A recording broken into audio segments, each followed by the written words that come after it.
We're live. Hello. Oh my goodness. I have not done a live on Instagram in a very long time. And I'm really excited to be here. I used to do a series called Her Stories, if you used to be here on my platform or watch the TV show. And during COVID, I took a hiatus and then I kind of came back and I've been working on some other things. And so now I am back. And I'm going to be interviewing different women, and I am so excited about the conversation that I'm going to have today. It's a personal one for me. It has a lot of personal meaning to me, and it's a topic that is so incredibly important and needs more awareness around it. And so I'm so excited for you to meet my guest today.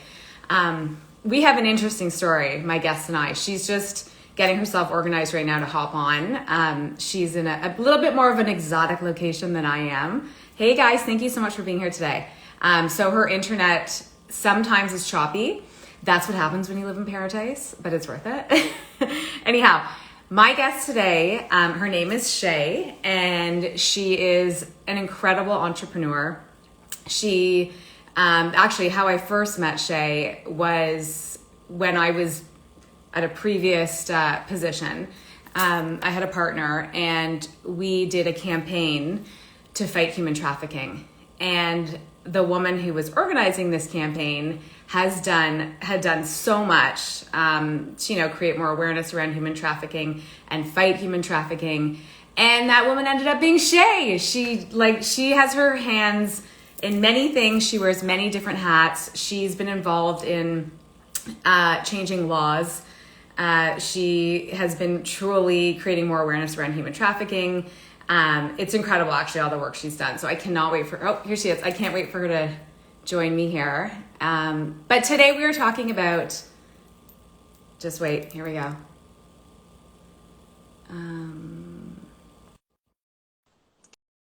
Give it a minute, guys. It might take a sec to connect us. Are we? Yeah! Hi. How are you? I'm great. How are you? I'm good, and I apologize. I have pulled my back tremendously, and it's like debilitating, and so I just needed an extra second to try to get a pillow to put underneath what I'm sitting on. Yeah, no worries. Sorry. I actually told everybody that because you live and work in paradise right now, that's what comes with the internet. You get but it was your back. I'm sorry. It's true. Well, I mean, you never know. It could be the internet, so at least you've warned everybody, But I'm running my pain frequencies right now to try to help my lower back because I'm just like, oh my goodness. Is this the Healy device? It is, yeah. Amazing. Got it. Okay, we got to touch on this too because I want to learn more about this. You sent me information and I totally want to hear more about it. I was actually just introducing you and sharing the backstory of how we first kind of came into contact with each other with Free Them. Yes. Which is it's incredible work that you do, creating more awareness around human trafficking and fighting human trafficking, so massive. But on top of that, you also have a successful realtor business. You have an incredible podcast. You're just an amazing all-around human. Now you're sharing your story with going through explanting and now having a retreat. So there is just so much to unpack here with you. So much. I know. I love it. So much. So how we became connected again was when I was in Costa Rica. We were out for dinner one night and I saw you, you saw me, and it was oh my goodness, this reconnection. It was so cool. Yeah. And we got talking. And I love what you are doing right now with regards to the Explant journey and sharing that. So I've been talking about you for 5 minutes now. So I want to give you the floor. Shay, tell us about you. Well, so do you want to start? We'll start with, I guess the Explant and that side of things. Yeah. So, for me, I had implants, 2 sets over 11 years. Yeah. And because I get asked all the time, I am happy to share. I had smooth implants, so mine were not textured, and I had silicone gel. My first set was a bit smaller, and I think I was like 300 cc's, and my second set was 450 cc's for anybody really wants to know. The most important, I think, to note, you know, and a lot of women ask around like wanting to figure out if it was saline, if it was silicone, if they were textured, and if they were smooth, and, you know, does that make a difference? And the short answer is no. Yeah. Also, yes, because obviously if your product is worse or recalled, that's still bad, but all of it is bad. You know, it's kind of going like you've got, there is no good. It's like the degrees of toxicity, you know, yes. or like how quickly is it going to reach your bloodstream? Right. How quickly is it going to make you sick? Yeah. You know, and so I had mine, like I said, for 11 years, I had 2 sets in that time. And, you know, the first set that I had put in, I don't recall having issues.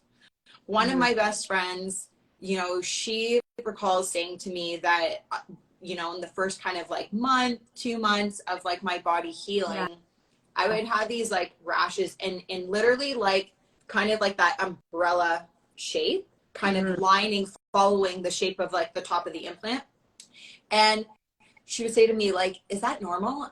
Like, is that okay? And I, you know, like you do, you just say it's my body adjusting to the implant, when really the translation of that is my body has alerted me, telling me that there is a foreign object, that it shouldn't be there, that also is toxic, and it is doing what it can. The fighting process started then to try to remove these things out of my body. And, you know, everybody's had probably a splinter in their life at some point. And what does the body try to do? Immediately when a foreign object is there that shouldn't be, your body is trying to push it out. And we see that with the splinter, even if you didn't touch it, right? Like, we all usually get tweezers and we take it out, or get mom to take it out. But if you were to do nothing, your body is eventually going to push it out. And this is no different with something like an implant. And I just use that analogy because we can all relate to it, you know? And so because the body isn't able to actually push it through your skin, it goes into defense mode. And that's where this term like that, the capsule gets formed around the implant, and it's your body's way of trying to protect you from this foreign object that has now been in your body. You know? And in that time period, I, like a lot of people, actually a lot of women, aren't really told that they need to change their implants every 8 to 10 years. And that need is just, again, going to the quality of the implant, that to be changing it. But still changing them every 8 to 10 years is not going to remove the toxicity that is building up in your body. But and the inflammation, right? The reaction that your body's having. 100%. The reaction, like, and you're continuing to have this thing incubating, you know, in your body. But I didn't wait to that 8-year mark to switch out my implants, and which is a whole different story for a different reason, kind of irrelevant to what we're talking about, so I'll just skip it. But you know, the point is that usually it's for a lot of women, it's on the second set that their body starts to actually really show symptoms. I did not know that. Yeah. Wow.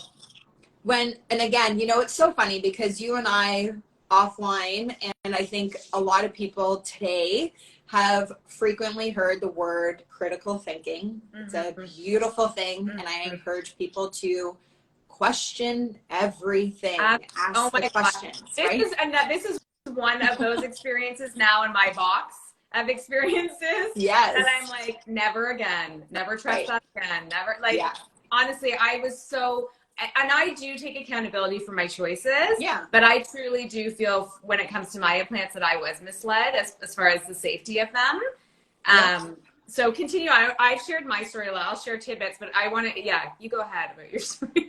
It's hard not to interject. So I'm like, I feel you. No. Hey, we're having a conversation. That's what this is for. And also too, you know, I'll say to both of our followers, everybody tuning in today, you know, if you have questions, put them in the comments, because as much as this is a conversation between Vanessa and I, we're doing it live because we're here for you guys. So, you know, feel free to throw things in the comments and we'll get to them.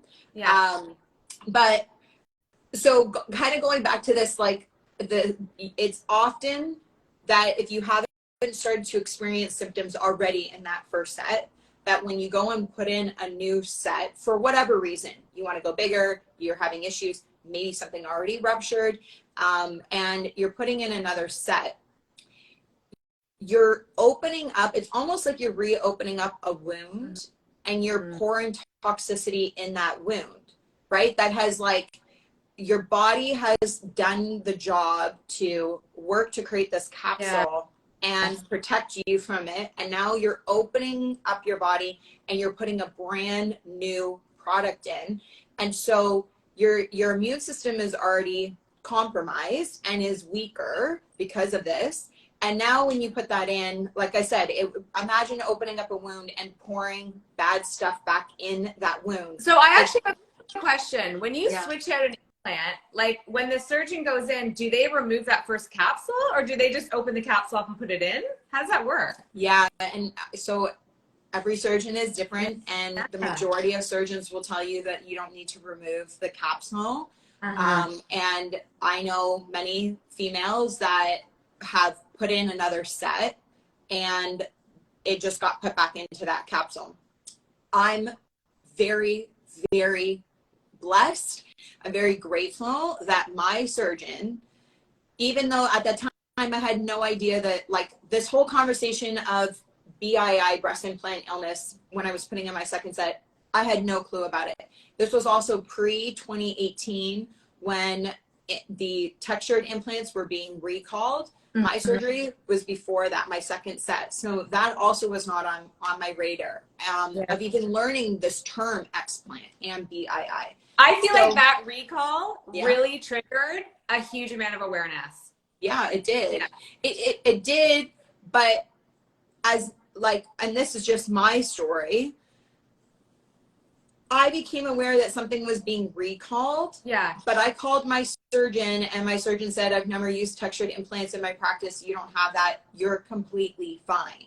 And I literally hung up the phone, and my best friend that I brought up telling you around my first set saying, is that normal? I told her what my surgeon said, and she actually sent me this article on breast implant illness. And that was the first time I had heard the term, but I can honestly tell you I don't have recollection of even reading that article, because I read it for her because she's my soul sister. Like, literally, I would do anything for her. I would never lie to her. She asked me to read it. I told her I would. I know I read it, but truthfully, sitting here today, I have no recollection. Why? Because we are masters at choosing what we want to hear for how 100%. It serves us. 100%. Right? Yes. So it literally went in one ear. I told her I read it. It went out the other, and I suppressed it.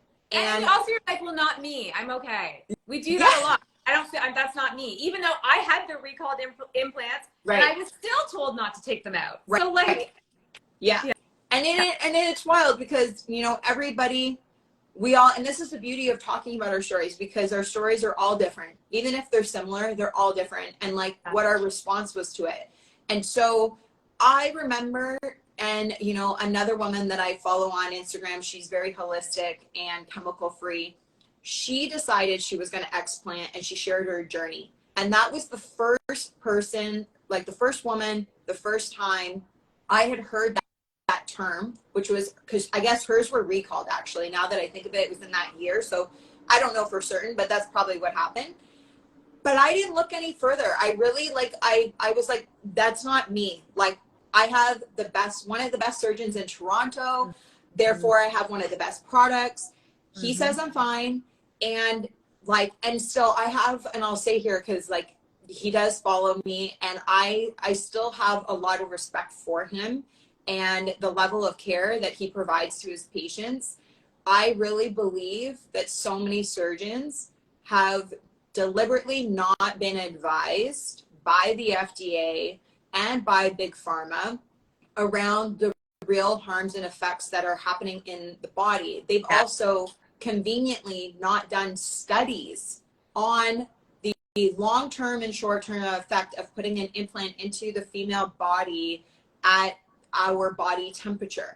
So this type of stuff isn't available for a surgeon to look at and go, this actually is maybe not good. I think that's a really good statement, because how many surgeons, like, they're not all evil people. No. But they put implants in breast cancer survivors all the time. The time. So I don't believe that all surgeons would do that, knowing as they were harmful. So clearly people are not as educated as they need to be around this. Well, and you would really hope not, because they literally take an oath to do no harm. Yeah. Like, so, I would really hope not. And I literally, this is it's still in the same story, but just to, again, speak to my surgeon, I had a situation after my second implants went in. I got into a biking accident, like a cycling biking accident, and I fell on this shoulder, and my collarbone is actually still popped out today from it. But I had all of this fluid going into my right pocket, and this was 10 days after my second surgery, which your recovery time is a lot, like really short. You can almost bounce back after your second time, because your pockets have formed and there's all kinds of stuff. So it wasn't like my downtime of my first one. So I was out cycling. Anyways, I got into this accident. I woke up one morning and literally it was like my whole right chest was so inflamed. I had to go into emergency surgery. I didn't get put under. He froze me, but I actually stayed awake for the surgery, which was so traumatic. It was traumatic. That's awful. But he didn't know what he was going to be seeing when he opened me up. And I literally signed a waiver to say, whatever my doctor decides, I trust him with that. Like, I literally trusted him with my life. And, so I think that there is a lot of fault that comes from the approval process that then makes surgeons liable and have a duty to disclose and convey to patients. And I didn't receive that. I only ever received the surgical risks, right, of what could happen during surgery. But not the health risks,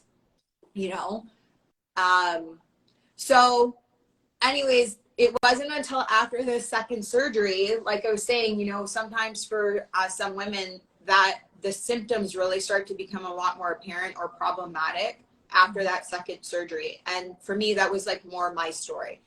I don't recall having any issues with my first set besides that healing time.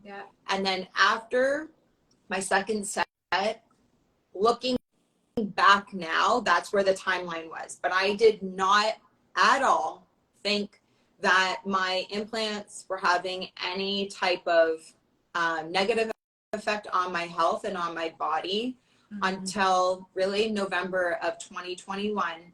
I really started to figure out, what does this word BII stand for? I remember having a conversation with a girl in Costa Rica sharing with me her story, and I had a kidney problem at that time. And so I was like, maybe my implants are like contributing to the problem.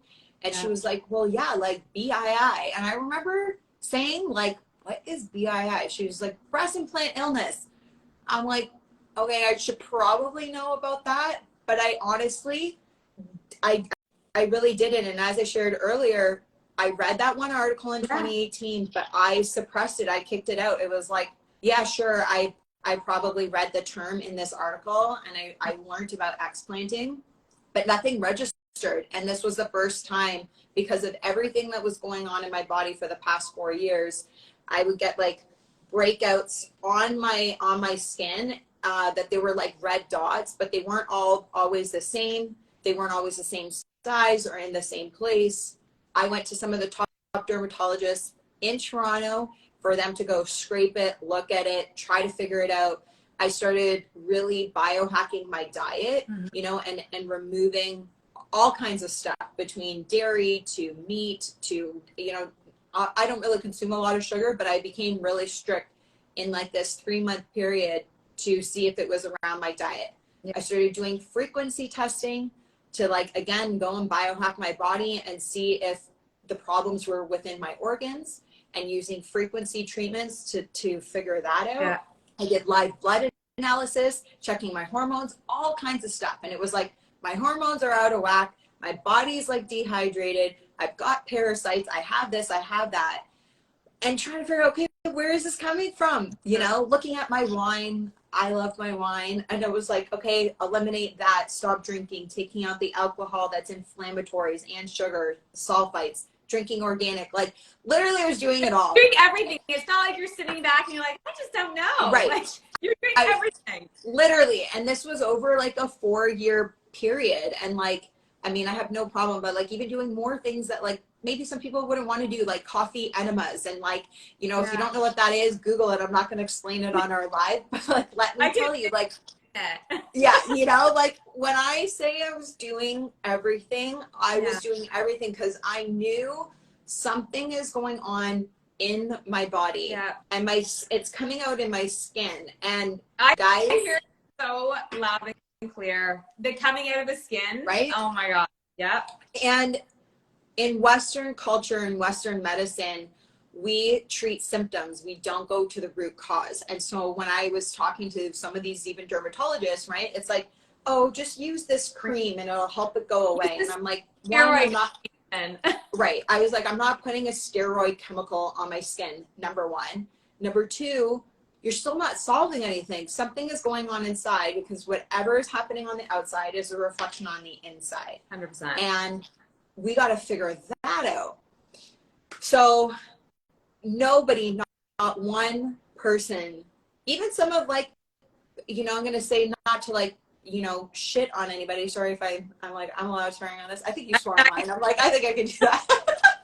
You know, but even some people more in like in the holistic community, nobody was pointing and going, like, have you thought about maybe it's your breast implants? It literally was not until I had COVID attacked my kidney, gave me a kidney infection. Then I had nerve damage from it. And in the middle of figuring all that out, in October, November of 2021, I met this woman here in Costa Rica. Wow. She shared with me her story. Her capsules were left in her body. Okay. She got so sick after putting in new implants and they left her capsules in her body. They thought that she had cancer because her white blood cell count had dropped so dramatically. Oh my God. And it was her telling her husband, I think it's my implants. Like, I really think that this is like what it is. Anyway, so it was through her story that she was sharing with me. I was like, okay, this is it. I got to research this. What are implants even made of? And this is where it comes down to, it doesn't matter if you have silicone gel or saline inside your implant. Your implant is made of a long chemical laundry list that also includes carcinogens that are so horrible to your entire body, to your brain, your blood, your heart, everything. And I started looking for a surgeon in December of 2021 and March 2nd of 2022. So just over a year ago today, I made the decision to explant, and I had my implants removed. Yes. Best thing ever. Honestly, for me, it was like a rebirth. Like, honestly, I think that it's a hard journey. It's so emotional, but getting that shit out of your body. Oh my gosh. I want to go back to that one point you said about like not knowing about breast implant illness and never hearing that term. Cause like, I consider us to be pretty educated women, and we may not have like let certain things sink in, but I had certainly never heard of that term before. Not until I saw and read all these articles about the implants that I had that were recalled. Did I even hear that term ever? Yeah. And it's, so I'm glad to know that, because like, at least like, I'm not the only No, one. you're not the only one. There's tons of, and I know a lot of women who have implants who've gotten them, they've never heard of that ever. Yeah. Which is nuts, right? Yeah. Like, again, it goes down to, and I would hope, and I have no idea today, but since the FDA has put the black box warning label that only happened in like 2020, surgeons are supposed to be saying you could develop autoimmune disorder, anxiety, depression, insomnia, joint pain, hair loss, heart palpitations, you know, major headaches. Like there's a long list. Mm-hmm. And I feel it's amazing. Listed off all my symptoms. Right? Like that I, FY, no longer live with since having the implants removed. Like it's, and just think of all the people you know with autoimmune issues now. yes. And they're described as that, but like if you have breast implants, the reality is if you are a woman with breast implants and you have any kind of autoimmune issue, you need to connect the dots. Yeah. Like, you do. Yeah. Sadly. You do. And you know, here's what I always say, because again, for me, nobody could tell me that my implants were the absolute reason why I was having these symptoms, but they certainly, nobody can ever tell you that they're not.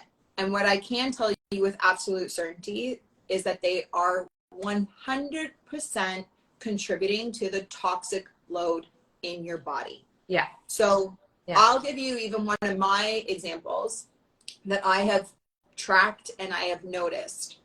I started wearing glasses in the 3rd grade, and usually a kid starts to realize they need glasses because their head hurts, right? And then it's like they can't really see, and they communicate that to their parents. So as long as I can remember, I've had headaches, and as I got older, headaches got worse, and I would get really bad migraines. And being in Toronto, actually, I feel it a lot more, and there's a lot of reasons around that why, like Toronto versus a place like Costa Rica, I feel that more. But I will, like, I can tell you when it's going to rain because of the barometric pressure, and I'll get a pressure headache.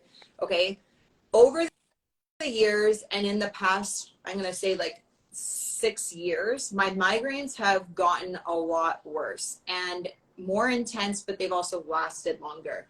My worst last migraine was in October of 2021, where for almost 7 days I was flat out in my bed, nauseated from the pain. Sometimes I vomit from the pain because it's so nauseating. Yeah. Since removing my implants, I have not had a migraine at all, even close to that. I've had bad headaches, but I have not had like a migraine like that. And that's one of these symptoms. So again, that's for me is a very realistic example where are my implants causing my migraines? No, I had them before. I've had headaches afterwards, and I've had bad headaches. But were they contributing to that toxic load that was possibly making my migraines that much more intense and starting to last longer? I really believe so. I feel that. And I've not had one of those migraines since my removal just over a year ago now. Yeah, and you know your body. Like like, you know, once you start having awareness, like for my story, like there was no denying my implants were making me sick. Like every day at 3 o'clock, and my husband is as my witness. Like it was like I had the flu every day at 3 o'clock. Chills, my throat would get sore. I'd have to go lie down. And we have 3 young kids, and my husband would be like, "Babe, like what the hell's happening?" It was really, I had a year and a half of like, I'm sick, like something is not good. Yeah. And I don't have that anymore. It's gone. So I have so many symptoms that I struggled with that were like very clear symptoms that I was not able to attach to this until I figured it out, that are, I'm like, feel better than ever. Yeah. So, I mean, everybody has to go on their own journey with this. I truly believe that. And the last thing I ever want to do is make anyone feel bad or feel bad about their choices. But I think it's so important that we share this stuff and talk about it so other women, you know, can connect the dots if they need to. Well, can I share with you my biggest lesson from explanting? Yeah.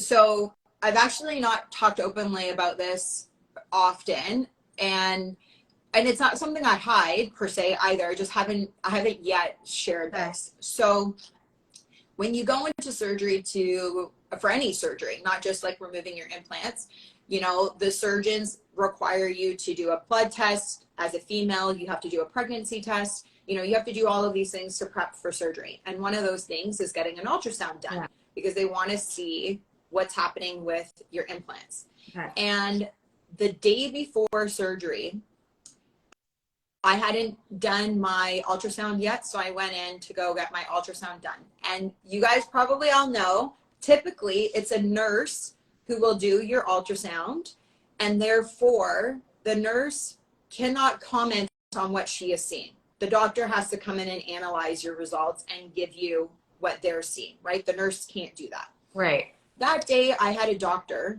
do my ultrasound on both. And I have my ultrasounds, and he was showing me these dark lines. And he was saying to me, you have seepage happening.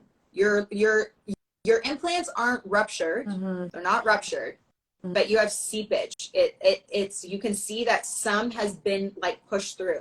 For how long? We don't know. And I literally walked out of there that day because the guys, if you remember at the beginning, I said I had silicone gel. I don't have saline. I had silicone gel. And that's for me where I started going, I wonder if every time I had these flare-ups on my body, if maybe some of that seepage was coming through, like just a tiny little bit, but enough that it's poison, it's toxin to the body, and my body's having this reaction. Again, we'll never know. I will never, ever truly have the answer for that. But what I can tell you is this, and this is what I learned. And this is for all the women who still have implants and want their implants. And I loved my implants. Like you and I have talked about this. Like I loved my boobs. That's great. Yeah, right? Like, and it was very, very hard. It was a simple decision, but it was the hardest decision. But this is what I learned. Not once have I ever had a doctor, any doctor, my own surgeon or any doctor thereafter say, for maintenance, you should have an ultrasound done at least once a year to check on what's going on in your boobs. And I'm not talking about doing a physical because they're not using an ultrasound for a physical, right? You go in for your physical, they check you out, that's it. They're just feeling around. There's no, let's see what's going on the inside. I wish that somebody would have said to me, if you have implants, you must get an ultrasound done at least once a year. Right. And if you are a Canadian in and Canada, good luck. right? Well, if you book it in advance, Yeah. right, to say I need to get my implants checked to make sure I don't know if something's wrong. Yeah. You can book it in advance. Book it a year out from now. Yeah. Book it 6 months out from now. And if you are in Canada, that is what we pay a lot of taxes for. So utilize it. And if you are in the United States and you don't have healthcare, an ultrasound is anywhere between $90 to $110 typically. That is the best investment you can make for your own health, to continually check up to see, is anything ruptured? Is anything leaking? Because a rupture you sometimes are able to tell. Sometimes you can't though, because of the capsule. Sometimes the capsule's so hard that a female won't realize that it's ruptured.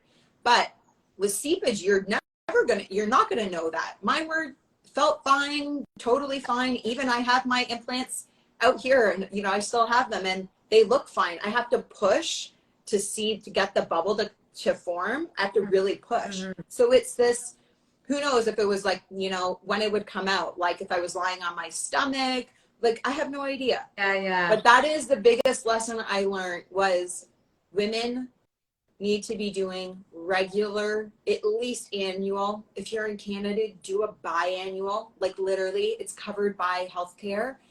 Do it at least once or twice a year for your own self to just feel into your body and to see, is there anything going on? And that was, honestly, that was my biggest lesson and takeaway. And I would have really lost my mind had I found that out 2 months or a month before my surgery. I was so grateful to God that I found that out literally less than 24 hours. Well, yeah, then my you surgery. Just dying inside knowing that was happening. Completely, completely. No, I think that's really good advice too. And I think that the reality is, if people are going to choose to get implants, you have to know that it's a lifelong journey. If you're keeping them, it's a ton of maintenance. There's a very real risk that you can get sick from them. You may not, but there's a real risk that you can. And you have to like you said, get ultrasound, stay on top of it, and watch for symptoms that may not feel like they're associated with the implants, because I certainly didn't tie it all together until I got a message from a woman about the surgeon who had implanted mine and how they'd all been recalled. I didn't even know they had been recalled until two people like it was through a friend, and like she'd heard from a nurse at the hospital. Like, didn't even get a call from my surgeon to say they were recalled. Yeah, which is so crazy. So crazy. So crazy. Well, I'm so glad that you got them out. I'm so glad I got them out. And I love that we're doing this and sharing information, and you have a podcast coming out where we're talking about it. But let's talk about your retreat, because like I was just in Costa Rica. I shared a lot about how magical and healing and incredible Costa Rica is. And Shay, you're there now and you live there, and you're hosting this retreat. Like, what a flipping gift. Tell us about it. Yeah, so obviously the idea, the vision birthed out of my experience of coming out of surgery, and you know, really recognizing that healing, and most of us already know this, healing is not a quick process. Yeah. And even when we've healed, quote unquote, physically, there's still a lot that needs to be done physically in the body, but also the emotional side and the mental side. You know, this is a big decision and change, whether you like it or not. It's a big decision, and something that's been a part of you for a long time. It's been a part of your identity. Like I shared earlier, like I loved me with them, and I loved my body. They looked natural. And so I knew mentally it was going to take a long time, and everybody's different. You know, like some women are completely fine afterwards because, and they're like, yeah, I like being in like the, you know, tiny boob club or whatever. And, you know, I don't mind being in the club, but to say like, I love it, I'm still not there yet, you know, and it's been a journey, and there's been days where I'm so emotional and it's hard. And I really, when I was going through that, I'm like, where are the tools and where are the healing modalities for women coming out of surgery? And there's all these online groups.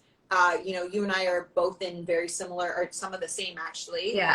But a lot of them are around symptomatic, and like, this is what I went through. This is the surgeon I used. This was my experience. This is what I recommend. Versus, I now have them out.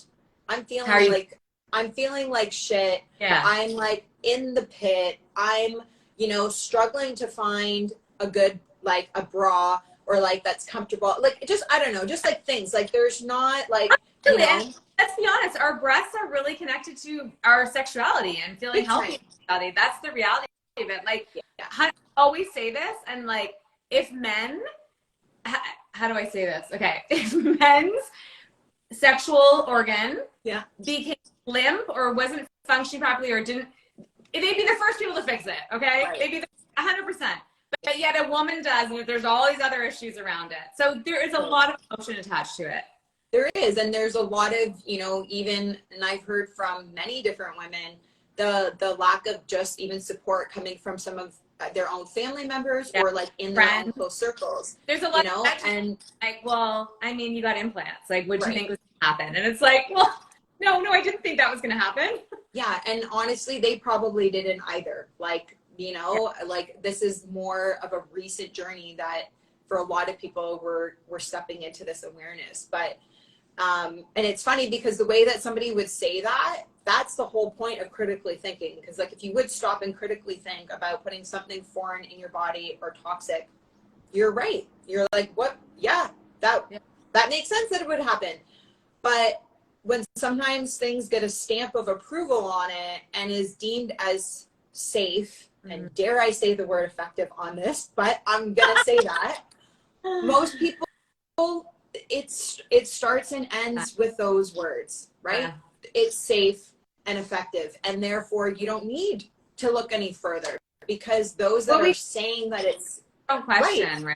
Yeah, because those that are saying that it's safe are have gone through it, you know. So anyways, that's like it's a whole other combo, but it's important. It's a big one. We should do another chat about that, about like critical thinking, because it's true. Like, I think there's many choices that I made in my life that now I'm like, oh my God, Totally. never again. Totally. So yeah, and I'm agree. like that too. We need to be critical thinkers, and who do we trust, and what we put in our bodies, and all that stuff. I know. And I mean, the other big lesson is continuing to come home to yourself and continuing to educate yourself and doing the research and trusting your, like, the more you do that and the more you stop outsourcing your own trust, you can turn inwards, and your inner guidance is so strong. You know, your gut is so strong. Mm-hmm. If you allow it, your intuition, like, you can really lean into that and trust it, you know, but you can't do it blindly. Like, you need to understand why something is wrong, and then looking at the path. I always say, follow the money. Mm-hmm. It'll tell you everything you need to know, right? General population are not doing, and a lot of us comes down to time and awareness, but like doing a lot of personal work. Like the deeper you go within yourself and the more personal work you do, the more you start critically thinking and the more you start questioning things, and also trusting your gut and your intuition to know something doesn't feel right. You know, we're such a like go society. Everyone's so busy. They're just too busy to dig deeper or to like listen to themselves or to, you know, and I think like for me being in Costa Rica that week, and I said this to Christine this morning, our mutual friend, I was doing Pilates with her. I'm like, I'm not kidding. Like I changed after that week. Like I'm a changed human being. Love that. And that's what I want, you know, like that's part of my heart for these women to come on a retreat.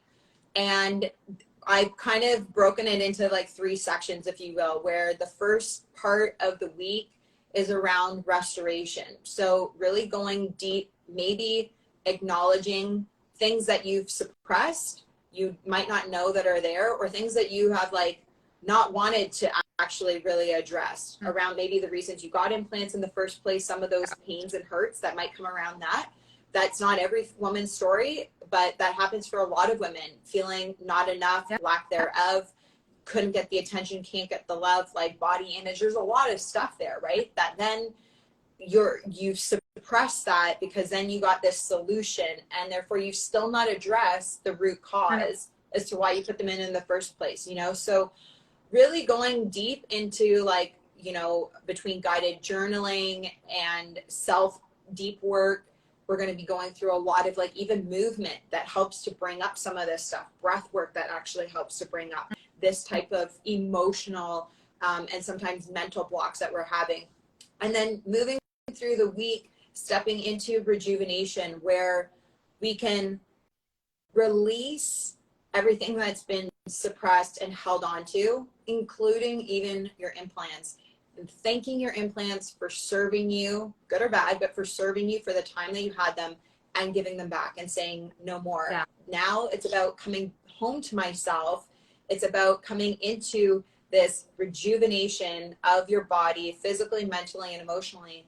And then that last part of the week, we want to get into realignment, stepping back into our empowerment, calling our power back in, allowing the feminine in us to be rebirthed, reopened, you know, and really realigning like at your heart center for like who you are. Yeah. Like who is Shay, who is Vanessa without this? Because so much of our identity was built around that. Mm-hmm. Even if other people didn't know we had them, we knew it in our head, and we've created this identity. Yeah. We've created this confidence. We've created, you know, this esteem because of them. And so to now not have them, we need to realign and call back in that confidence and call back in her, you know, call back in her power.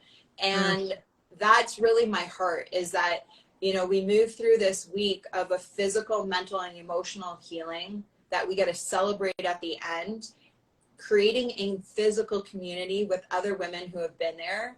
And you'll probably end up having some of these women as soul sisters for life, you know, and just this special experience and special bond. Yeah. And Costa Rica is such a beautiful place to do that in, you know, when you're already in, you know this, by coming here. I say it all the time, you can't help but to come to Costa Rica and feel something. Even if you come here on vacation, you're not even like, you've never even, like, you don't have implants, you're not explanting, you know, you can be a man watching this. Come to Costa Rica.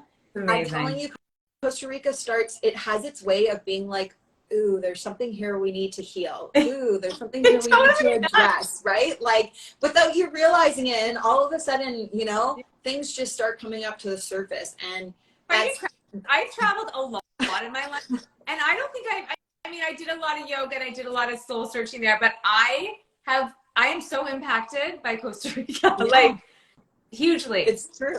It's true. You know, it's the frequency and the vibration of this place. It's really known for healing, you know, for the meditation and the yoga and mindfulness, like all of that greatness. And so, you know, is another reason why I wanted to host it here, you know? Yeah. You know? And I just say, just get prepared. Costa Rica will just hold you, you know? And sometimes she like chews you up and spits you out. Like, I'll give you that. That could happen. But that's probably still for your own good. It's like, you're still going to need it. But this place just has its way of allowing people to really heal on a deep level. And so I just thought this is such a beautiful place to be able to do that, you know, and I'm looking at other places around the world, in places like Hawaii, even in certain parts in Mexico, where we can offer this type of retreat for women to be able to come together and experience this for a week. And I don't know anybody that's doing this. And so when I came out, I'm someone who reads a lot, is like looking on the internet for things. I don't know anyone who's doing this. Like, I think you're amazing to do this. It is so needed. Like, when I'm on the groups of hundreds of thousands of women on Facebook in horrible pain and sickness, feeling lost about these fucking implants. And you know, they need support, and they're going to need post support when they come out. Like, it's just reality. It's true. Yeah. And I think of, like, you know, you kind of mentioned this earlier too. And I think about how, especially in female expectations, like expectations around females in our culture, and I'll use pregnancy, even though I've not been a mom, so you can like verify this. There is this pressure that we have that even we menstruate every month. And when we are going through our cycles, there is times when we are to retreat and be with ourselves, because that is what our body is doing. And then like when we are, sorry guys if you're watching this, but like when we're ovulating, that is our time to shine bright. That's our creativity moment. That is the time to be out and about. And that's just within our cycle. But then you look at like pregnancy and you have a baby, and it's like we're given the option for maternity leave. And how many women feel they can't take full maternity leave because their job, even though they're entitled to it when they get back, they know that somebody else could come in and scoop their position. Or they feel like I've got to be able to be a working mom, and I need to bounce back, and I need rest, right? Yes. And I feel like for this, it's kind of no different. There's no protocols after you go through this transition, this change in your body around the physical, mental, and the emotional, where it's like you need time. Like there's time, not just on the physical to heal, but also like the mental. Like I shared earlier, I'm the strongest I am today, but I still have hard days, you know. Like I still have a hard time thinking about a man looking at my body right now. Okay, like I have no problem saying that, but that is like where I'm at right now. I'm like nervous. And I'm not nervous because I lack confidence in my own worth. I know my chest size has nothing to do with my own worth, but I'm still human and I feel that. And so I'm doing this dance between, I know I'm confident and I know my self-worth, but I'm still nervous and I'm still like a little afraid. And I get you, because like for me, I said to you on your podcast, like I felt like I was going to die at a certain point with the implants. So when I had them out, I remember the first time I saw my boobs, and I'm so sorry if I get emotional, but I looked at them and I was like, they were like these two little saggy mom tits. And I was like, I'm not dead. I'm not dead. Like, honestly, I was thought I was going to die of cancer because I was so sick. And I can think back to why I got them in the first place.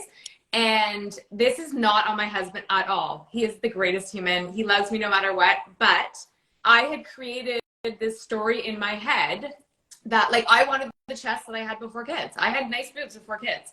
And then I breastfed a bunch of kids.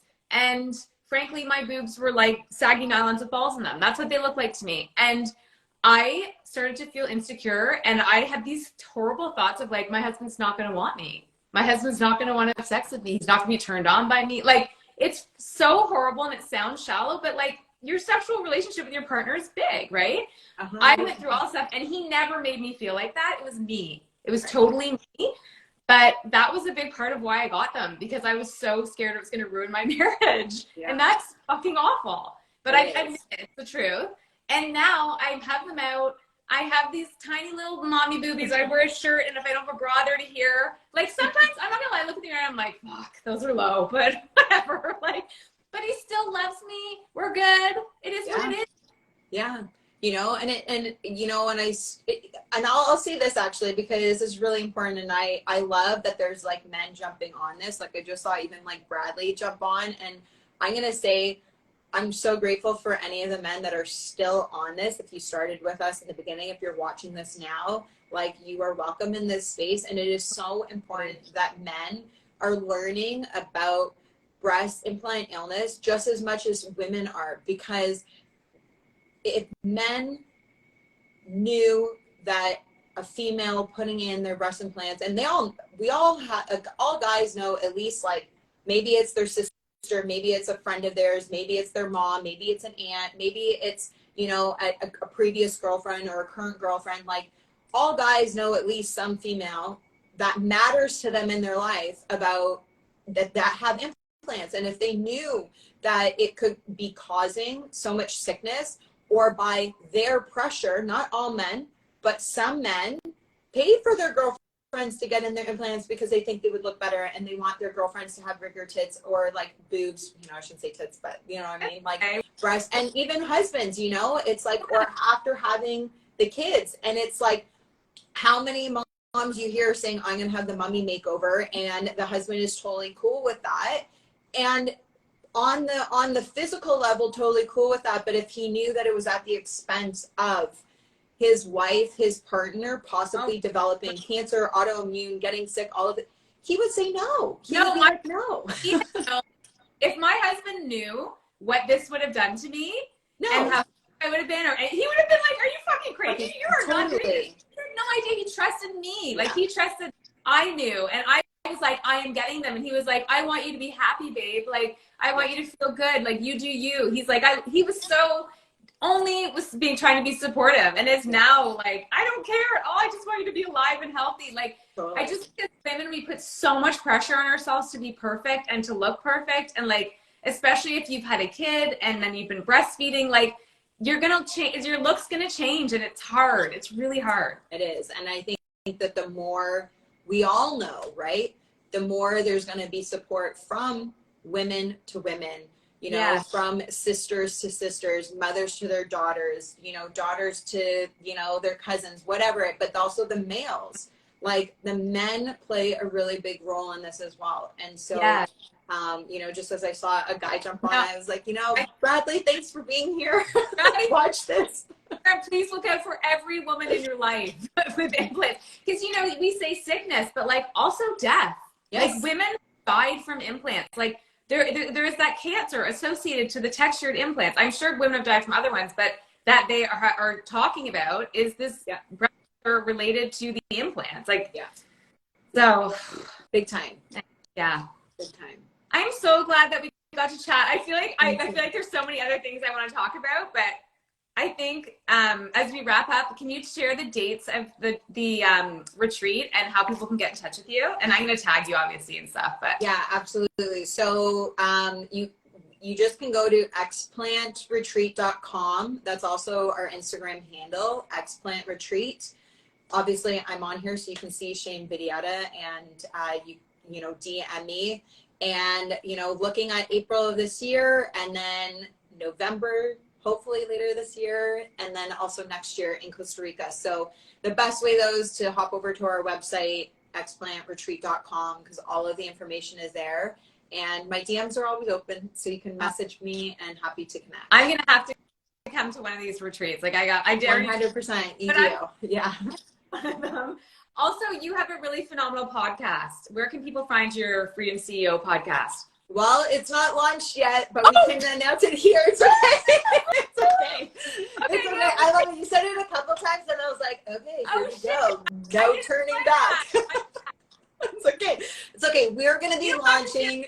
We're launching March 20th. And so stay tuned for that. It's totally A-okay. I've not even shared this on my Instagram, so this is exclusive information here first. If you go to the link in my bio, you can sign up to be first to know when the podcast drops on March 20th. And you will also catch Vanessa and I. We've done an interview that's going to be launching that week. And I'd love for you to tune in, download, and share that as well. But there's no turning back. If I was having doubts about... I didn't know that. It's okay. I think It's okay. I've been talking about it in my head. I'm like, people know. It's okay. It's going to be amazing. I can't wait. And I'm going to tune in 100%. And then you're going to do an official launch, and we'll share that too. Yes.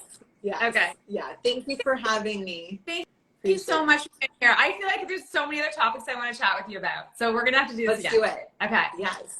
Okay. Thanks everybody for being here. Shay, you're the best. I love you. I'm so glad that we were reconnected and yeah.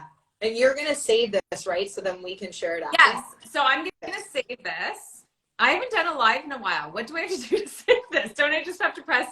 It'll give me the option. Yeah, it'll give you the option. And because we're not an hour, hopefully there won't be any issues because Instagram doesn't like that. So I'm going to do my best to save it. Yeah. And okay. Okay. I want to do this again. Bye. Okay. Love you. Bye. Bye.